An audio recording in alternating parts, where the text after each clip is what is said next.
Hi, this is Cheryl Mays from Rise and Shine CF, and I am so excited to bring to you today the author's lane. Every day we have an author that is willing, able, and just excited to come and share with you their inspiration, their motivation, their heart that actually put these words on paper that they've allowed you to read. And so we get an opportunity to ask them questions that you might want to hear what inspired them, what motivated them. And today I am really excited because I have with me Mr. Eric Williamson. Eric is the author of the book, How to Work with Jerks. Hi, Eric. How are you? Hello. I'm doing great. Cheryl. Thanks for having me on. How are you? I am fabulous. It is a fabulous day. Yes, it is. Yes, it is.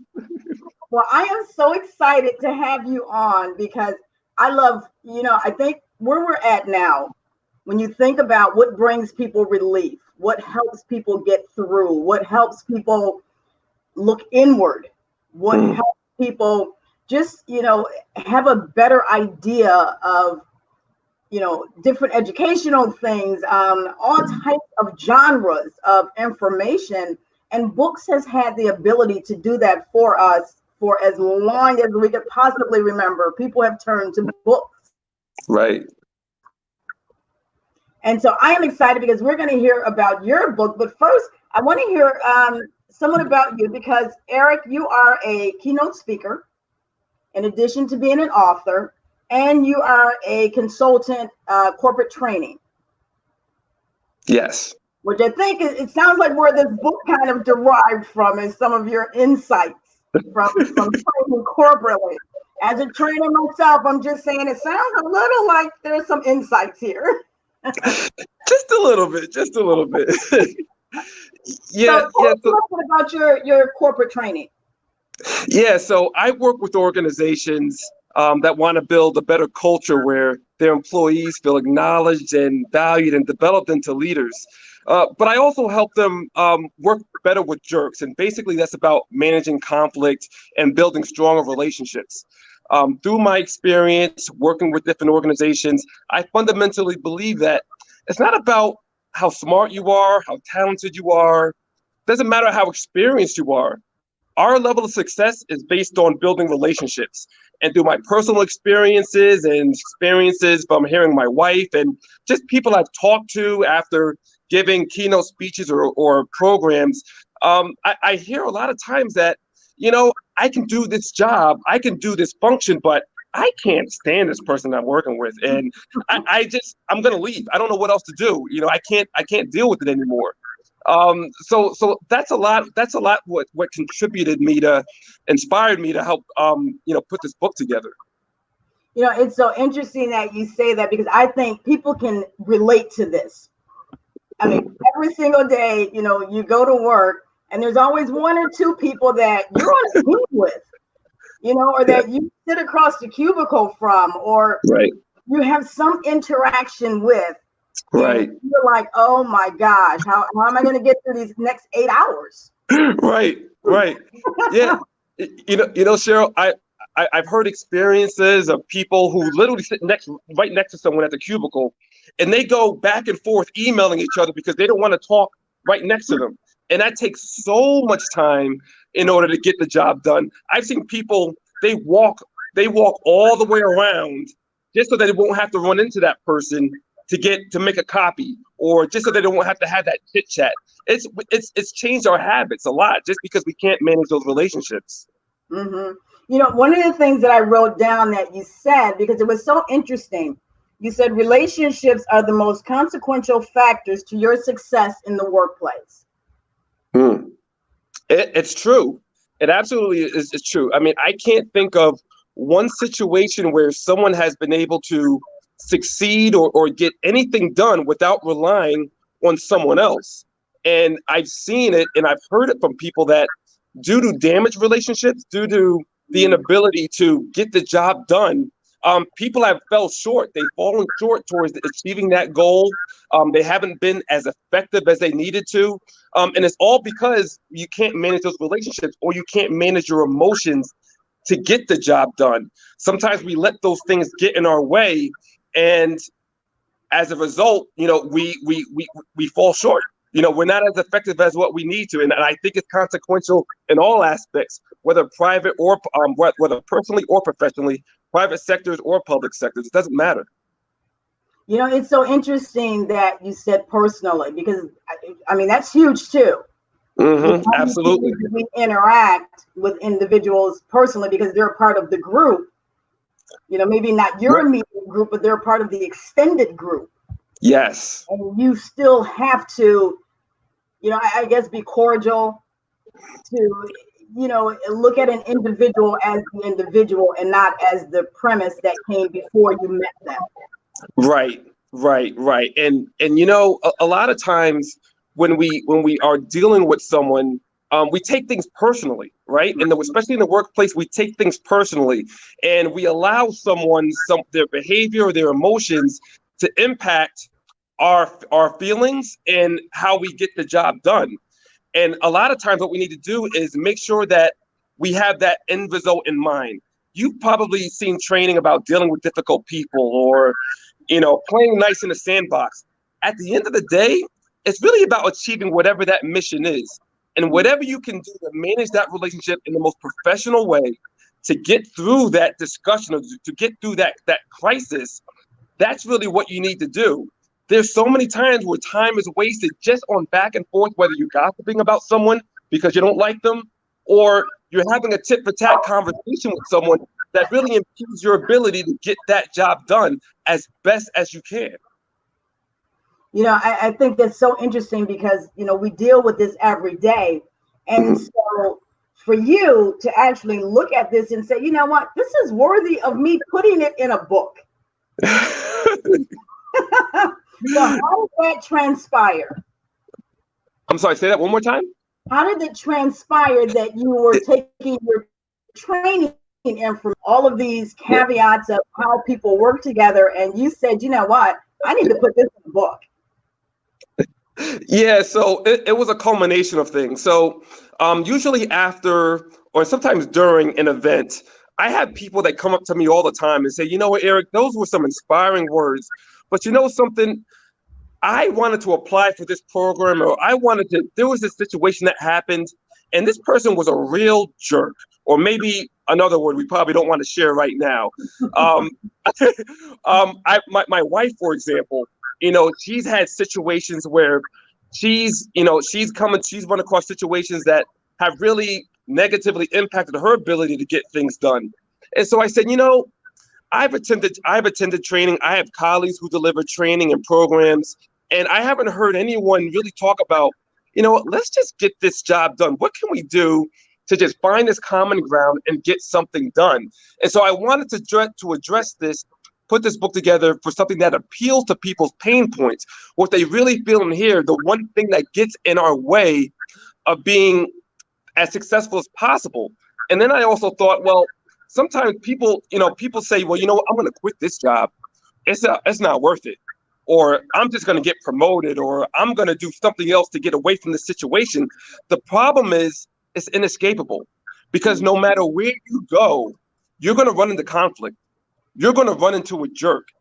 And people need to have this skill set that they can take anywhere. It doesn't matter if they decide to leave their company for someplace else. Doesn't matter if they decide to choose entrepreneurship like us. It doesn't matter. They're going to need the skill set to help them not only just manage the relationships with the people that they work with, but also the clients that they serve. And this is inspired by emotional intelligence, the ability to manage your emotions and behavior and be able to take those skill sets anywhere. So it's something that addresses a pain point for a lot of people personally, with myself and my wife and people that I've talked to. But it's something that can provide tremendous value to anyone, doesn't matter what role they serve or title that they carry. That is so important. So I have to ask you this. So in putting your book together, one would ask, did you have any personal experiences and having to work with jerks? And what was one technique that you would share with readers that says, you know what, if you're dealing with this, then here's something that you can do? Yeah, I'm so glad you brought that up. So whenever I'm asked this question about my personal experiences, people are surprised when I say this.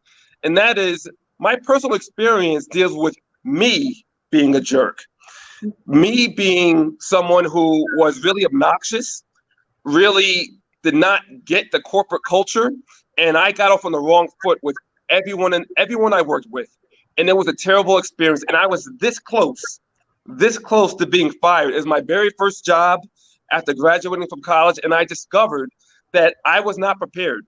Yeah, I knew how to put a resume together. I did well on my interview, but I had no experience, no preparation when it comes to workplace and professional culture experience. And that's one of the reasons why I wanted to put this book together, because college students, we have Generation Z, we have younger people out there that are about to graduate next month. All right. And they may have done well in school, gotten good grades, done well in their interview, but they aren't prepared to deal with workplace politics and how to communicate effectively. So whether it's college students or whether a seasoned employee or whether it's a business leader, I recommend this 3-step process that I teach in a lot of my programs. It's called the triple A method, and it stands for assess, analyze, act. And so usually when we're in conflict, when we're dealing with tense situations, we just want to act, right? We just act, and sometimes it's impulsive and it makes the situation worse. The first 2 steps before you act is to assess the situation, determine why you're stressed, determine what you're feeling, and then you want to analyze the situation. What are the events that are causing this to happen? Are we faced with a tight deadline? Do we have competing priorities? And then once you're able to assess and then analyze, then you can take a more measured, more thoughtful approach and act in the best, most possible way before you make a situation that's much worse than that. There's other corporations like Starbucks. They have something called Latte, which is an acronym for something. This is a 3-step process that you can't forget. That's something that people can take with them at any time. Whether you're at a light and someone cuts you off and you want to tell that person exactly how you feel, you want to first assess, analyze, and then act, so that to make sure that you don't make a bad situation worse. I love that. I love that because it's easy to remember and it's easy to apply. I always say knowledge is great, but applied knowledge is far better. Yes. It is truly far better if you have the ability to apply it and then to use it immediately. And I think that's the great thing as trainers. What we want individuals to do is not this information in theory, but to be able to walk out the world and immediately apply it. Right. Yeah, it's so critical. I was just going to say, readers, here we have Mr. Eric Williamson, the author of How to Work with Jerks. And he's actually sharing this information from his training experience. There's the book, absolutely. And you see it behind me here. And I'm going to also post it because it is available on Amazon. And we'll get to that in a minute. But here's an opportunity for you to up-level your game. Here's an opportunity for you to be what I like to call the game changer. This is something that truly can change the game, because when you're thinking about relationships, and I know you spend a lot of time talking about relationships, because relationships, I mean, that's what everything is made from. Good relationships give you opportunities. Bad relationships take opportunities away from you. Yeah. So your book, if as a reader, what would you want me to walk away from with your book?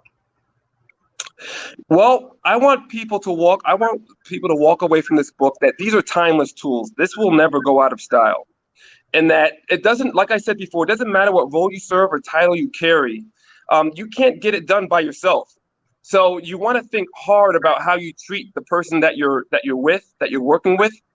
And the next thing I want to say is that, while we're dealing with this coronavirus outbreak, we're all confined to our homes, and it really puts a strain on our ability to manage relationships. Because one of the things I talk about in the book is the importance of that face-to-face connection like we have virtually. And during the coronavirus outbreak right now, we don't have those luxuries of of observing body gestures and the body language and things like that. And so this book could be even more useful now, because now I provide the traits to really manage those relationships in a virtual work environment, because it teaches you to empathize and to ask the right questions and how to communicate and make sure that what you're saying verbally is matching what you're saying non-verbally, and being observed through your tone of voice. So there's many different factors involved. So that one thing to take away is to make sure that you're treating people as nice as possible, but also that these tools are timeless. They'll never go out of style, and they're most relevant for today's situation. That is so nice for you to share that information with us, because I think readers, when they pick up a book and they begin reading, there's always that question of, what was he trying to get across, he or she? What were they truly trying to get across? And so I have to ask you this. So is this your first book, or is this a series of books? Well, I'm so glad you asked that question. This was my first book of a series. So I'm actually working on my next book, which is called, I'm still working on the title, but it's to this effect. It's Promoting a Jerk-Free Environment. And so this is a little bit different than how to work with jerks, where it's about the individual. This is about how to promote a culture, a more civil workplace culture, from leadership down. So it's one thing for an employee to read this book. It's another thing for leaders to read this book, and the culture, to change the culture itself, to make sure it's a jerk-free environment. Guys, wow, you heard it here first. This is the announcement of the next book that's coming out. That's true. And here's an opportunity. If you're looking for help to name your book, guys, you can put it in the comments. There you go. Come on. Comments. There you go. Who knows what happened? Right. Thank you so much. Yeah, that's so true. Well, now I have to ask you, how long did it take you? So readers are always, especially during this time, readers are always thinking about, I have a book inside of me. Yeah. There is something that, I have been contemplating, obsessing over, just pontificating over, and I want to put it to paper. Yeah. What do I do? So what literally made you sit down and say, I'm going to do this. This is what I'm going to write about. Yeah. So Cheryl, I was terrified to do this. Imagine writing something for the very first time and expecting a wide audience to read what you wrote. Mm-hmm. I was intimidated, but I'll tell you, my wife, she was telling me for years, you need to write, you need to write, you need to write. And it wasn't until 2016 where I started to write. And it was right until my daughter was born. I started when my daughter was born, and I finished it when my son was born. So that was a 2-year span in which I started and completed it. So it took some time to do, but I was terrified. The best decision that I made, though, was I hired a coach. I hired a coach. Her name is Kathy Fayok, and she really helped me out with the process of writing a book. I needed an author coach, just like you would use an expert in any kind of field to help you do something. She was the person. I needed an author coach, and she really gave me the confidence and the tools that I needed in order to put this book into existence. So I really credit it to her. I definitely credit it to my wife and my children, because they inspired me, since I wrote it. They were the bookends of the start and the finish of this book. That's so interesting. We had Kathy Fayok on last week, where she actually shared the benefits of having a book coach, a book strategist. Yeah. I know for me, and my book was published last year, it was just the thing of already having the content, that you collect over a period of time. It's a quote here, it's a subject matter here, it's something you saw here, and actually just kind of foldering them. Right. And so you can actually go, okay, now I've got enough stuff. Right. To actually make it into a solidified book, a literacy work of art. Yeah. And that's what I had. I did exactly what you just said. And then it wasn't until when I was done with the first draft of my manuscript, then I reached out to Kathy and said, I don't know what I'm supposed to be doing. And then we kind of went back and had to reframe things. So it was a whole process. I wish I went to her first, but that's how I started. I started with all my speeches, all my programs, put it all together. And then Kathy helps kind of set me straight and organize things a little bit better. That's awesome. And I think that's, as readers are now looking at, I want to write a book. Everybody seems to be writing a book. There's truly a process, but I mean, if you have the information and you're not sitting down with a blank sheet of paper and blank thought and you have nothing, then it gets a little harder to be able to do. Yeah. And I think the thing that I feared the most was putting all that effort into a manuscript and just releasing it to the world and nobody read it. So I wanted to make sure I did it the right way. So that's one of the other reasons why, I hired an author coach and worked with a publisher to help bring that to life, because I knew it was an important message, but I didn't want, I didn't want that to go out and that not be well received. So I really worked hard at the structure of putting that together with the right people. And that takes us back to the relationship building. Yeah. Everything, it's funny. Everything is about relationships, right. Relationships, fostering these relationships and just continuously allowing them to grow and flourish. And, who knows what the universe has in store for you, right? Exactly. I mean, just with the good relationship with Kathy, she introduced me to a publisher who introduced me to a whole cohort of professionals that I still interact with, and we work with each other, and we help each other through our issues. So yeah, it's all about relationships. I would never be able to do this on my own. I probably wouldn't even be talking to you right now if it wasn't for those kind of relationships. I mean, that's what it's all about. Well, I'll tell you, it's so interesting. And I'm so excited that you came on to share your inspiration and your heart and just the motive behind this piece of work here, because you use it not only for individuals, but you also use it for your business. Yes, absolutely. And so I have to ask you this question, because everyone has a word for the year. So what is your word for the year? It's my hashtag, and it's called Work Jerk Free. And basically what that means is you want to do everything possible to manage those relationships, manage that conflict with someone who you think is a jerk. One thing we haven't discussed is like, really, what is a jerk? But we can talk about that later if you like. But that's the essence, is work jerk free. Be more civil to each other, be more kind with each other, and manage those relationships as best as possible. So thank you. Guys, you got to get this book. Listen, this is a book that's going to probably allow you to get some insight. I think a lot of times, you have an idea about someone, and this book will give you some insight as to how to have that conversation, how to interact on another level. Hey, Cheryl, if I could just share one more thing too. At the very minimum, what people have done, they've placed this book on their cubicle, and they've had their bosses, their co-workers come by and they say, "Hey, are you trying to say something?" And that starts the conversation itself. So that's all you need, is just having this show up on your table. There you go. So listen to this. If you choose to get the book, not to read it all the way through, but you want to spark conversation,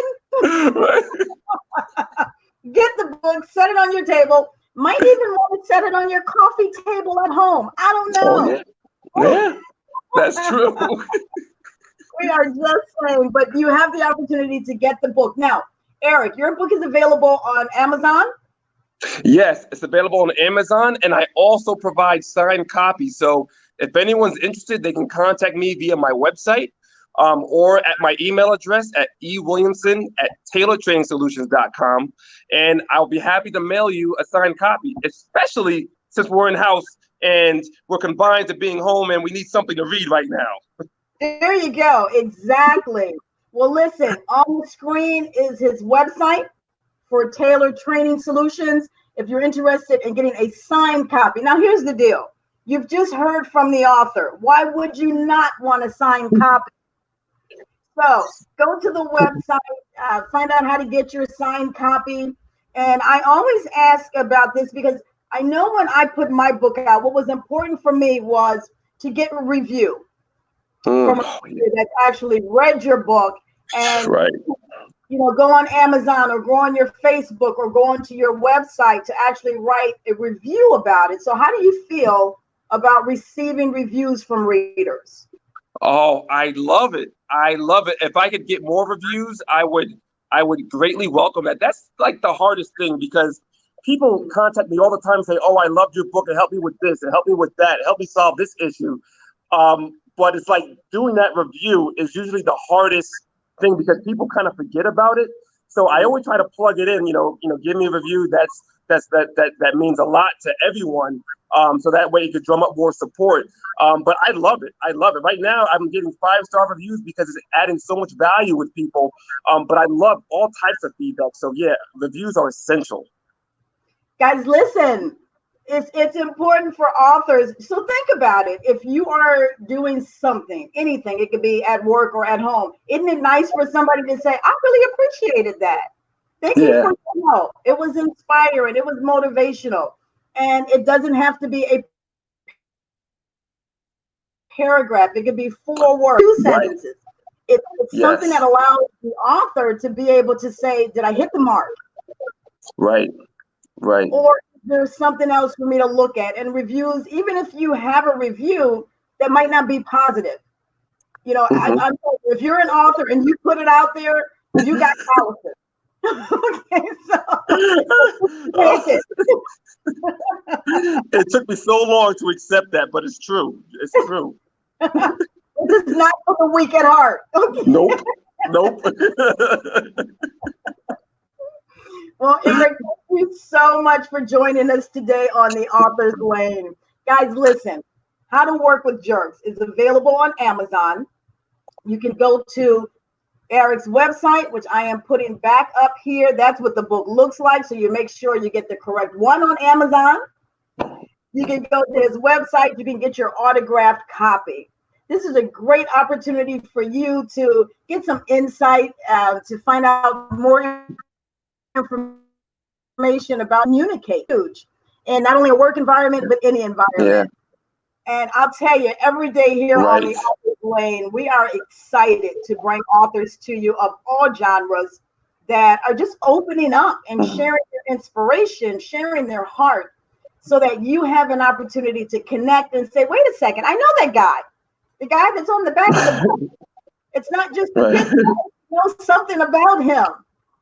So it's an opportunity for you to do that. So definitely get the book. Join us again at 8 p.m. At 8 p.m., you're going to have an opportunity to chat, ask your questions, find out more information. That is our Author's Lane watch party. So we are always excited to come back at 8 p.m. Invite your friends, share this video, like the page, just share it as many times as you can. Make sure that people understand that books are great for fun. They are great for entertainment.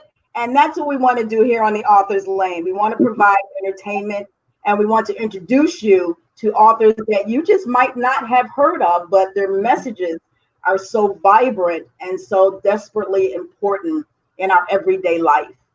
And so we are excited to bring to you every day a new author. So definitely join us. Have an amazing day. Thank you so much, Eric Williamson, author of How to Work with Jerks.